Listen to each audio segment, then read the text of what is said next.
Lahat ng tao ay mayroong mga kinatatakutan. Mayroong mga nakakatakot na balita, nakakatakot na chismis, at mga sabi-sabi na madalas sa katagalan ay ang dating sa mga madlang people ay nagiging totoo na. Kahit pa wala nang basihan kapag kumalat na ang balita at marami na ang nagpipiesta dito, ay parang nagiging totoo na din ito.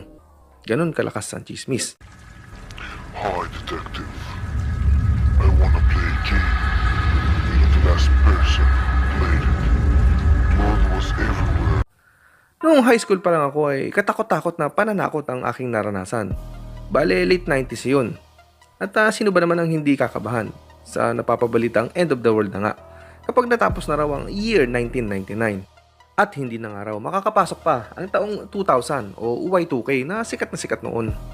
Kasi nga, magkakaroon daw ng pangdaigdigang krisis dahil nga sa tinatawag na Millennium Bug. Ito yung virus na magkokontrol sa lahat ng missile sa buong mundo upang ma-activate nga raw na magiging dahilan naman upang magpunta ito sa kung saan saang lupalop ng daigdig at magsimula na ngang matapos ang buhay ni Mother Earth.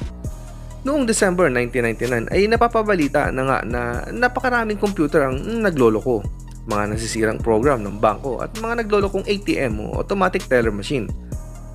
Yung isipin pa nga lang na mawawala yung sahod mo sa ATM parang ang sakit-sakit na at nakakatakot talaga. Biro mo isang buwan ang mawawala sa'yo. Paano pa kapag end of the world na? Bad trip, di ba? Ngayon, tatanungin kita. Ano kaya ang may isipan mong gawin kung malalaman mo na bukas end of the world na? Tapos ang pinakamasaklap na part, ikaw lang yung nakakaalam nito. Wala isipan sa akin yun. At nakadagdag pa sa takot ko noon ang mga nakakaasar na pelikula na masarap panoorin at saktong-sakto ang tema, saktong-sakto ang timing. Ang mga pelikula ni Arnold Schwarzenegger, ewan ko kung nabanggit ko ng tama yung apelyido kasi spelling nga nun, hindi ko alam.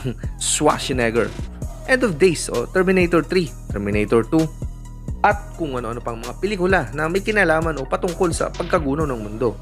At ang mga pelikulang may kinalaman tungkol sa pagbura sa Earth ng lahi ng mga tao. Noong December 10, 1999, habang mahimbing na natutulog si Presidente Erap sa Malacanang at habang nasa Brunei naman ang vice niyang si GMA, ay nagkaroon ng halos umabot ng 2 araw na blackout sa buong Luzon at sa halos kalahati ng parte ng Kabisayaan. Lahat nagtataka, naiinitan at basang-basa ang kilikili. Nagtatanong kung ano kaya ang nangyari. Maraming nagsasabi na naghahanda na naman daw ang gobyerno sa pagdating ng halalan. Kasi nga, di ba, kadalasan noong 90s o 80s ay blackout o walang kuryente tuwing sumasapit ang bilangan ng balota. Ang number 1 apektado, syempre, ang mga teacher at ang mga watchers. Bad trip talaga. May mga haka-haka rin na gawa raw ito ng mga computer virus na kung tawagin nila noon ay Millennium Bug. Ginulo daw nito ang sistema na nga napukor kung kaya gano'n na lamang nangyari. Naapektuhan ang lahat ng power generating plant. Ang galing na pala ng mga tao noon. Kaya na nilang pagtugma-tugmay pag-connect-connectin ng lahat ng bagay. Pero ito ang pinakamatinding chismis sa lahat. Ang nasabing malawakang blackout daw ay dahil sa pag-atake ng mga higanting jellyfish na nanggaling pangaraw sa ibang planeta. Ibig sabihin, mga alien, mga third kind. Ang mga pangunahing power generating plant na gumagawa ng kuryente para sa Pilipinas o para sa buong Luzon ay ang mga sumusunod: Quezon Power Incorporated, Kalala Power Plant, at Macban Geothermal Plant. Ilan lamang sa mga power generating plant na nagkaroon ng problema noong panahon nga na iyon. Ang dahilan nila, nagkaroon daw ng technical problem ang sistema nila, kung kaya halos sabay-sabay silang nag-shutdown.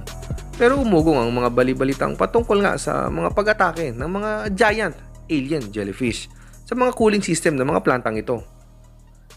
Especially sa Suwal Power Plant na pangunahing gumagawa ng power para sa Luzon.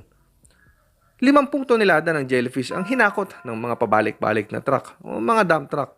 At sabi nga ng mga nakakita, napakalalaki raw ng mga ito, mga jellyfish na ito. At kakaibang araw talaga ang itsura. At itinago nga raw ng gobyerno ang mga balitang ito para raw hindi na mag-cause ng panic pa sa buong Pilipinas. Nako, naloko na. Kaduda-duda nga naman talaga. Paano kaya nangyari ito? Kasi imagine, buong Luzon at halos kalahati ng Visayas, blackout. At sigurado ko na kung noon nauuso na ang vlogging, malamang ang dami ng bad trip sa gobyerno. Ang dami ng bad trip sa Napocor. Kasi imagine mo, 2 days kang hindi makakapag-post. Bad trip. Pero, marin itong itinanggi ng Napocor, ang National Power Corporation. wala raw alien o wala raw sabotaheng naganap noong gabi ng December 10, 1999. Bagkos ay aksidente lamang daw ang lahat at technical failure ng mga planta na gumagawa ng kuryente para sa atin. Siguro dapat para di na maulit to, i-hire nila si Thor, yung God of Lightning. Tapos i-partner kay Thor si Odin, yung isa ring God of Lightning. Takot yun Malamang hindi na tayo maubusan ng kuryente. Pero alam nyo ba mga kaibigan, siguradong sigurado ako na dati ay nabasa ko ito sa mga tabloids, sa mga dyaryo na binibili ng tatay ko. At natatandaan ko, siguradong sigurado ako may mga picture ito.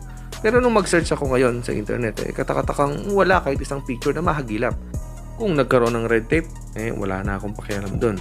Kung sino man ang nagbura, hayaan natin sila. Basta, nakakapagtaka lang talaga.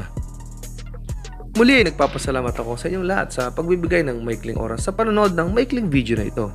At lagi niyong tatandaan, ang video na ito ay isang normal na YouTube vlog lamang at hindi isang libro. Maraming salamat ulit, mga kaibigan.